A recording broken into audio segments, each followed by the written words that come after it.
Hello, and welcome to Edible Canvas, and welcome to my brand new kitchen here on the set. Sorry it has been such a long delay between videos, but we've been setting this up and there's been a lot of technical difficulties that we've had to deal with.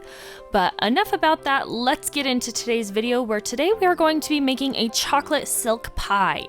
Starting with our base, we're gonna need a crust of Oreo cookies, and we'll need 24 of them, and we're just gonna kind of want to smash them like, whoa!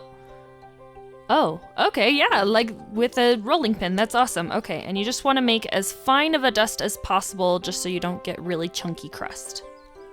Next, we're going to pour that into a bowl so we can mix it a little bit better, and we're going to take 4 tablespoons of butter that have been melted and just add that in. Mix until homogeneous. Next, we need a serving vessel, and for me, I'm just going to take this mini ramekin that I have, and we're going to make a nice even layer across the bottom, and really pack it in there so that you have a nice firm base. Next, for the filling, we're going to take 2/3 cup of sugar, as well as 2 eggs, and you want to mix these together before you turn on the stove, otherwise you're going to scramble your eggs.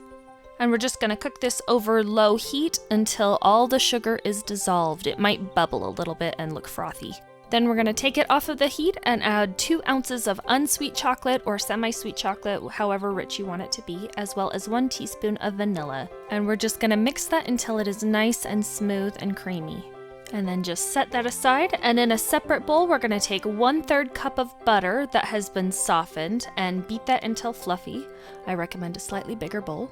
And then in a third bowl, we're going to take 2/3 cup of whipping cream and optionally 2 teaspoons of powdered sugar, and just whip it until stiff peaks form, like this, when it stands up on end. Now it's time to combine all of our ingredients. We're going to take our whipped butter and put it into a bigger bowl, as well as our room temperature chocolate. You don't want this to be too hot, otherwise it'll mess up the whole thing and melt your butter. And just mix until homogeneous. Next, we're going to take 1/3 of our whipped cream and add that into the mixture. This makes sure that your whipped cream doesn't fall flat when we add it all together. Then we're just going to add the rest and mix until it becomes this light, fluffy, beautiful chocolate creation. Now we're just going to add it onto our chilled crust and make it look beautiful. If it isn't as flat or as pretty as you'd like, you can always even it out, of course. Now we're just going to stick this in the fridge to chill for at least 30 minutes. And feel free to decorate it once it's done. And we're done. Let's give it a taste. Oh, this looks so good. Oh, guys. Oh, man. This is so good. It's really hard to tell just because I'm tired, but this is so smooth and so chocolatey. It is so rich and delicious. This is so easy to make, and I keep saying so, but it really is. It's just so. Thank you for watching. I hope you enjoyed.